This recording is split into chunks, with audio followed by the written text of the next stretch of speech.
Welcome back another vlogs. I'm Shobhat and this is my channel, the Bong Eater Vlogs. Take love from Kolkata. So guys, এখন আমি আছি কৃষ্ণনগর স্টেশনে। তো এখান থেকে যাচ্ছি মায়াপুর। তো আমার সাথে আছে এই দুজন ক্যামেরাম্যান বন্ধু, এই সন্দীপ, হাই বল। হ্যালো হাসি। তো আমি তো এখান থেকে আমরা এখন আছি স্টেশনের দিকে, এখন যাব মায়াপুরের উদ্দেশ্যে ইসকন মন্দির। তো এখান থেকে আগে বুড়ির পোলের দিকে যাবো, দেন ওখান থেকে নৌকো ধরবো বা ভটভটি ধরে দেন যাবো মায়াপুর। তো চলো দেখতে থাকো, আর ভিডিওটা ভালো লাগলে লাইক কমেন্ট শেয়ার করে দিও, আর সবাইকে শুভ নববর্ষ। আর এই ভিডিওটা স্কিপ না করে পুরো ভিডিওটা দেখো। চলো এখন স্টেশনে আছি, কৃষ্ণনগর স্টেশন দেখতেই পাচ্ছ। তো আমরা কৃষ্ণনগর থেকে টোটো করে বেরিয়ে পড়লাম মায়াপুরের উদ্দেশ্যে। এখান থেকে 35 মিনিট টাইম লাগবে, ওই 15 কিলোমিটার রাস্তা। তো দেখতে পাচ্ছ এখন বাজে 1:15। তো আমরা আশা করছি দুটোর মধ্যে পৌঁছে যাবো ওখানে। তার সাথে প্রকৃতির দৃশ্যগুলো দেখো। মায়াপুর তো আমরা অনেকেই অনেকবার গেছি, কিন্তু আমরা কি জানি মায়াপুরের আসল ইতিহাস কি? তো যেতে যেতে মায়াপুরের ইতিহাসটা বলা যাক। প্রথমেই বলি, মায়াপুরের নাম শুনলে প্রথমেই আমাদের মাথায় আসে ভগবান শ্রীকৃষ্ণর কথা। আর এই মায়াপুর ছিল একটা সময় মুসলিমদের এলাকা, মুসলিম এলাকা, তো যার নাম ছিল মিয়াপুর। বিংশ শতাব্দীর গোড়ার দিকে স্বামী অভয়ানন্দ প্রভুপাদ মায়াপুর প্রতিষ্ঠা করেন, এবং তার পাশাপাশি বৈষ্ণব ধর্মীয় সমাজে এই মন্দির এক পবিত্র স্থান। 1967 খ্রিস্টাব্দে প্রতিষ্ঠিত হওয়া এই মন্দির, যা ইসকন মায়াপুর নামে পরিচিত, যা এক গুরুত্বপূর্ণ ভূমিকা পালন করে। এবং এর পাশাপাশি এই ইসকন মন্দিরটি আন্তর্জাতিক আধ্যাত্মিক প্রতিষ্ঠান হিসেবে বিবেচিত এবং one of the biggest temple in India. তো বন্ধুরা, আমরা টোটো থেকে নেমে এখন আমরা যাচ্ছি হুলোর ঘাটের সামনে। তো দেখতে পাচ্ছ এখানে হুলোর ঘাট এটা। তো আমরা ঘাটে যাবো, আর তার সাথে টিকিট কাটবো, লঞ্চে করে যাবো ওই পারে। দেখতে থাকো। তো দেখো লঞ্চের ঘাটের দিকে আমরা এগোচ্ছি। তো এই যে টিকিট কাটা হচ্ছে এখন 3 টাকা করে জনপ্রতি। তো বন্ধুরা এই দেখো 3 টাকা করে জন প্রতি টিকিট। তো কেটে নিয়েছি, এবার আস্তে আস্তে চলে যাবো বোটের দিকে। তো ওই লঞ্চ, এই যে চলো। প্রায় 7 বছর পর এখানে এলাম, মায়াপুরে এলাম।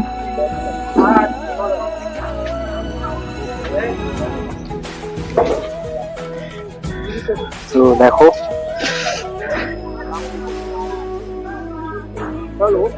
কোথায় তো দাঁড়িয়ে আছি এখন লঞ্চের জন্য। তো ওই পার যাবো, বুঝতে পারছো। কি করছিস তোরা? ছিস না ভাই, ওই পারে আর যেতে হবে না। যাই হোক, টিকিটটা ছিঁড়তে না বলছি যাতে।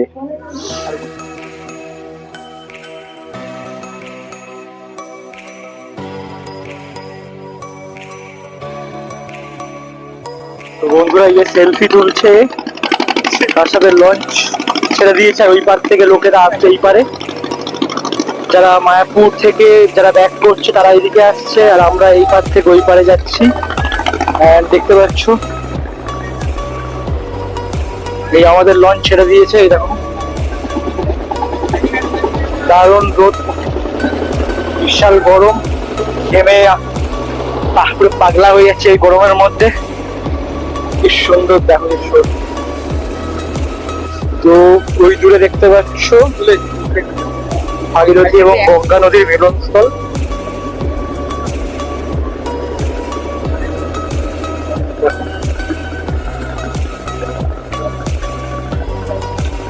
ফাইনালি এই পারে আসছে আমাদের লঞ্চ। ভেরি কি স্নান কর টাকা টাকা টাকা তো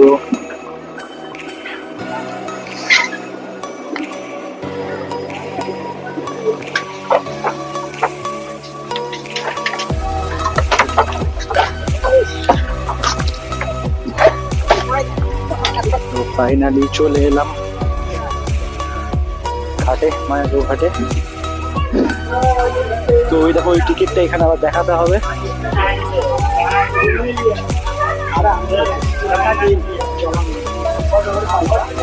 এরপর ঘাট থেকে বেরিয়ে জাস্ট 500 মিটার হেঁটে গিয়ে আমরা চলে গেছিলাম আমাদের হোটেলে, মায়াপুর যাত্রী নিবাসে। তো ওখানে ঢুকে গেলাম। তো ওখান থেকে রিসেপশানটা দেখতেই পাচ্ছ। তো রিসেপশানে যে দাদা ছিল তাদের কাছ থেকে আমরা চাবিটা নিয়ে নিলাম। তো চাবিটা নিয়ে এবার হোটেলের রুমের দিকে চলে যেতে লাগলাম। টাইলস বসানো, পরিষ্কার পরিচ্ছন্ন হোটেল। তো আমাদের রুমটা ছিল দোতলায়, সিঁড়ি দিয়ে উঠে উঠে গেলাম ওপরের দিকে। বন্ধুরা আমরা এখন হোটেলের ভেতরে রুমে যাচ্ছি, 20 নম্বর রুম। তো রুমটা 2nd ফ্লোরে। তো চলো। তো দেখতে পাচ্ছ কি সুন্দর টাইলস দেওয়া, নিচে দেখো। এই দেখো রুমগুলো জাস্ট, দেখো রুমগুলো জাস্ট এরকম বড় বড় রুম। তো আমাদের রুমটাই চলো দেখানো যাক তোমাদের। আর এইদিকে হচ্ছে বাইরের বাইরের পোর্শন এটা। আর তো চলো ভেতরে। এই দেখো এটা আমাদের রুম, ফুল এসি সেট আপটা দেখো জাস্ট। এই যে বয়েজ হোস্টেল। ইস এই যে অ্যান্ড এসি, ফুল এসি এটা। আর তার সাথে মানে কেমন লাগছে জানিও। তো এটা আমাদের রুম। এখানে আমরা 950 টাকা করে রুম পেয়েছি, এসি রুম। 1200 টাকা করে বলছিল, তোমরা বার্গেনিং করে আরো কমাতে পারো। তো আমাদের এত কমানোর টাইম ছিল না, তার উপর প্রচন্ড গরম, এই জন্য আমরা ওরকম করে বার্গেনিং করে 1200 টাকার রুম 950 টাকায় পেয়েছি। তো তাও মোটামুটি খারাপ না, এসি আছে কিন্তু রুমটাও খুব একটা বড় না। আর এই খাটটা যেটা দেখতে পাচ্ছ, 3 জন ঠিকঠাক ভাবে শোয়া ঘুমানো হয়ে যাবে, তা বলতে পারছি না। আর এই উপরে দেখো সব ব্যাগ ফ্যাগ ছাড়ানো ছেটানো হয়ে রয়েছে। এই যে বেসিন, আর এইখানে বাথরুম। এখানে ওই শুভ আছে, স্নান করছে, আর আমি ক্যাব মারছি। দেখো কেমন লাগছে ভাই রুম গুলোতে? হানিমুন হানিমুন লাগছে না? তুমি বউটা আইলে ভালো হতো বল। ভাই এখানে হানিমুন প্ল্যানিং করে নিয়েছে ভাই, কি অবস্থা। এখন আবার বউয়ের সাথে একটু চ্যাট করছে। ও সন্দীপের বউয়ের সাথে চ্যাট করছিস, বাহ খুব ভালো। তো যাই হোক, রুমটা বেশ সুন্দর আছে। তো এসি চালিয়েছি, দেখা যাক। আর এরপর এখানে খাওয়া দাওয়া করে তো আমরা এখান থেকে চলে যাব বিকেলবেলা মায়াপুর ইসকন মন্দিরের সামনে। আর এখন খেয়ে দিয়েছে, একটু ঘুমাবো, দেন তারপরে তোমরা আবার ভিডিও কন্টিনিউ করবো, দেখতে থাকো। চ ভাই চ, বাদ দে না চ। তো এখন 3টে বাজে, আমাদের খাবার টাইম হয়ে গেছে। কিছু না খেয়ে আছি, এখন দুপুরে খাবার করে ভাত খাবো। তো খেতে বেরিয়ে পড়েছি ড্রেস পরে, চলো। তো দেখতে পাচ্ছ কত হোটেল, এর হোটেলের মধ্যে বসে পড়বো, এটা ফাঁকা থাকবে। চ দাও 3 প্লেট।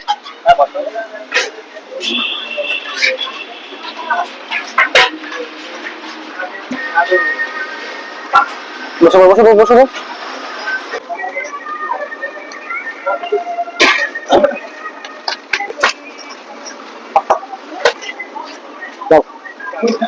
আর সামনে ওষুধ দোকান আছে দিকে, এই খেয়ে দিয়ে নিয়ে নিবি।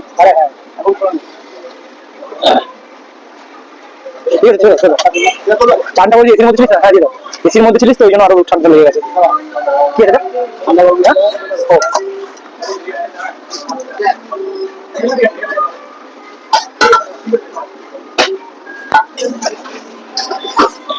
হুম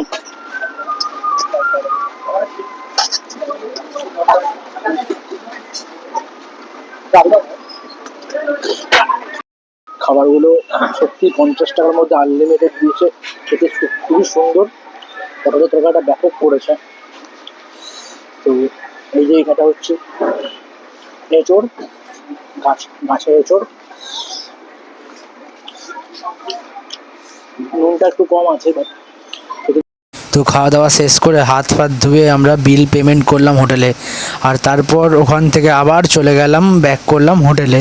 তো হোটেলে গিয়ে আবার 2 ঘন্টা একটু জবরদস্ত ঘুম দিলাম সবাই মিলে। তো সো বন্ধুরা এখন 5:30 বাজে, আমরা হোটেল থেকে যাব ইসকন মন্দিরে, মেন মন্দিরে। তো চলো কতটা কি ভিডিও ফুটেজ নিতে পারি দেখতে থাকো। আর মোটামুটি সবই নেওয়া কমপ্লিট। তো ওখানে যাই, ওখানে গিয়ে তোমরা সবই দেখতে পাবে। তো চলো।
তো বন্ধুরা এখন আমরা মায়াপুর গেটে এই ঢুকছি। তো গেট নাম্বার 1, তোমরা যারা আসছো তারা 1 নম্বর গেট দিয়ে ঢুকবে।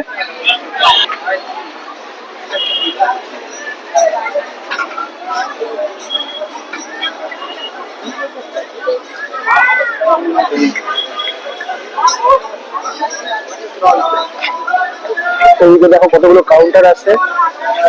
তো আমরা আগে রাতের খাবারের জন্য আমরা মহাভোগ নেওয়ার জন্য আগে টিকিটটা কেটে নেবো। সন্দীপ এটা কর,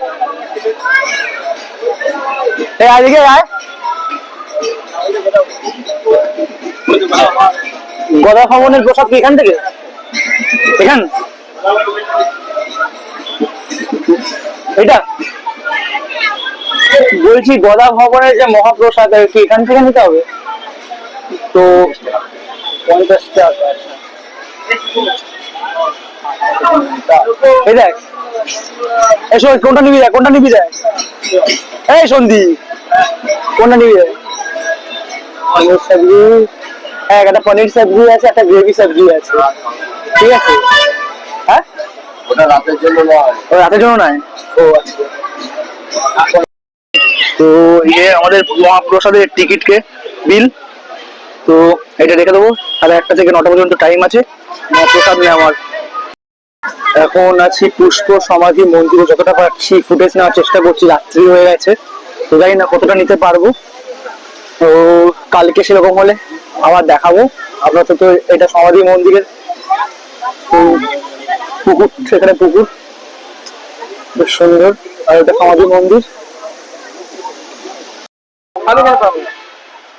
তো গার্ডেনটা দেখো কত বড়, কি সুন্দর।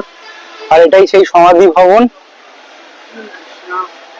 হরে কৃষ্ণ হরে কৃষ্ণ। পুরোটা বেশ, এন্ট্রিটা খুব সুন্দর। আর প্রচুর অনেকটা বড় এরিয়া জুড়ে গার্ডেন গুলো, কি সুন্দর। জানি না ভিতরে ভিডিও করে অ্যালাউ আছে কিনা, যতটা পারছি ভিডিও করছি। তো বন্ধুরা এখন জানতে পারলাম এখানে এখন ফোন নিয়ে অ্যালাউ নয়। তো ফোন এখানে রেখে যেতে হবে, আর এখানে জুতো রাখার জায়গা। এই যে সন্ধ্যা আরতি দেখে আমরা খেতে যাচ্ছি, আই মিন মহাপ্রসাদ ভোগ নিতে যাচ্ছি এখন গলা ভবনের দিকে। তো দেখতে থাকো। আর জানি না ওখানে ভিডিও করতে পারবো কিনা, তো যেইটুকু পারবো সেইটুকুই দেখাবো। আর বাদ বাকি কালকে সকালে এসে পুরোটা কভার করার চেষ্টা করবো গাইস। দেখ চলো, পুরো রাস্তা ফাঁকা হয়ে গেছে, দেখো পুরো ফাঁকা। মন্দিরের আরতি 8:30টার সময় শেষ হয়ে যায়, 8:30 শেষ হয়ে যায়, ওই টাইমে বন্ধ হয়ে যায় মন্দির। তো দেন তারপরে মহাপ্রসাদের জন্য সবাই চলে যায় খাবার নিতে। তো আমরা যাচ্ছি, এখন সব দোকানপাট বন্ধ হচ্ছে, এখন প্রায় 9টার কাছাকাছি বাজে। মেন মন্দির বন্ধ হয়ে গেছে, আবার 4:30টার সময় খুলবে। দেখো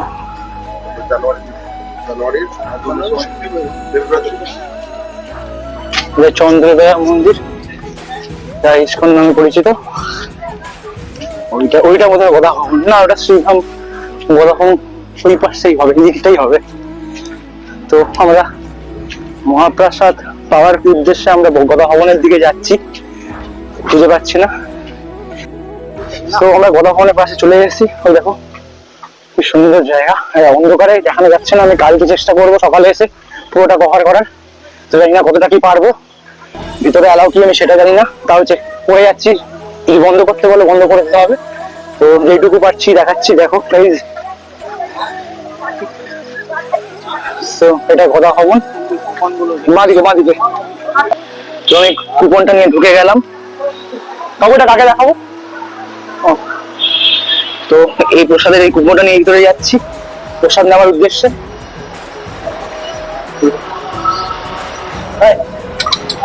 তো হাতটা ধুয়ে নিলাম, টিকিটটা দেওয়া হয়ে গেছে। এবার অন্য দাম জন্য প্রসাদ নেবো। অনেকটা বড় দেখতে পাচ্ছ, পর ভেতরে অ্যালাউ করেছে ক্যামেরা, জানি না কতটা কি করতে পারবো। তো আমরা এখানে লাইন অনুযায়ী বসে পড়বো।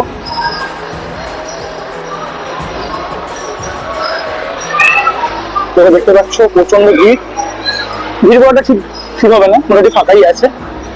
তো আমরা এই রাস্তাতেই বসে পড়বো, দেখি কোথায় বসতে দেয়। তো দারুণ পরিবেশ, আর এখানে পুরো লাইন যাচ্ছে, প্রায় 50 জন লোকের লাইন আছে। তো প্রসাদ নেওয়ার জন্য রেডি, থালা দিচ্ছে।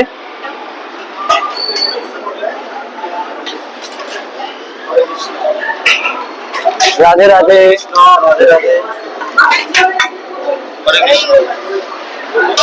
রাধে রাধে।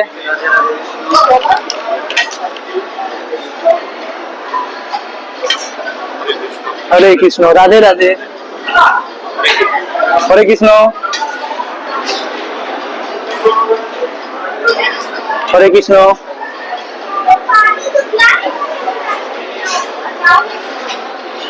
হরে কৃষ্ণ, হরে কৃষ্ণ। তো এই যে পেয়ে গেছি মহাপ্রসাদ। তো এখন তো খাবারটা হাতে নিয়ে আমরা যাচ্ছি বসবো বলে। তো ভক্তদের মাঝখান দিয়ে আমরা যাচ্ছি। তো সবাই এখানে অন্ন প্রসাদ নেওয়ার জন্য এসেছেন। তো চলো, এই বস, সাইড করে বস, সাইড করে বস। তো এই দেখো দুটো রুটি দিয়েছে, পটলের তরকারি, ডাল, আর রাজমা চাওয়াল আর ভাত। তো এটা আমাকে মাছ নেবো। আরে বলতে বলেছিলাম যে রসগোল্লা, তো এক্সট্রা রাইস বা এক্সট্রা কিছু লাগলে ওখান থেকে নিয়ে আসা যাবে। আর এটা পুরোটাই 50 টাকার থালি। তো গদাভবনে 50 টাকা থেকে থালি শুরু। তো আমরা এই থালিটাই নিয়েছি। তো আমি এখন মাখামাখি করে তো খাবো।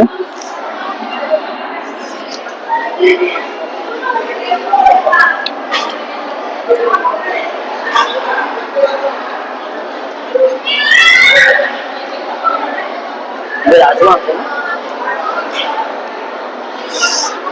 তো মহাপ্রসাদের কখনো রান্না কখনো খারাপ হয় না, জাস্ট হোম বিটু। এই থালি যে খেয়েছে সেই জানে সে কতটা ভাগ্যবান। তো আমি আজ খাচ্ছি।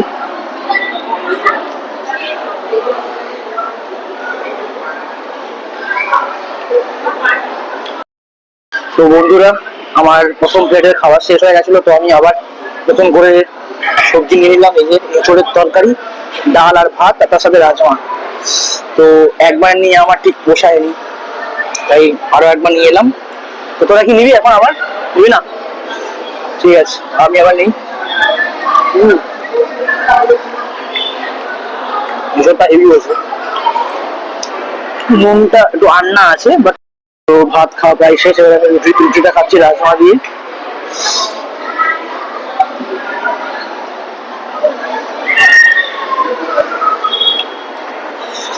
রাজমাটা পুরো আপনার তরকার মতো খেতে লাগছে। তো ওখান থেকে খাওয়া দাওয়া শেষ করে আমরা বেরিয়ে পড়লাম হোটেলের উদ্দেশ্যে। রাত হয়ে গেছিলো যেহেতু। তো যাই হোক, আপাতত ভিডিওটা এইটুকুই। দেখা হচ্ছে পরের পার্টে। See you, tata, bye by.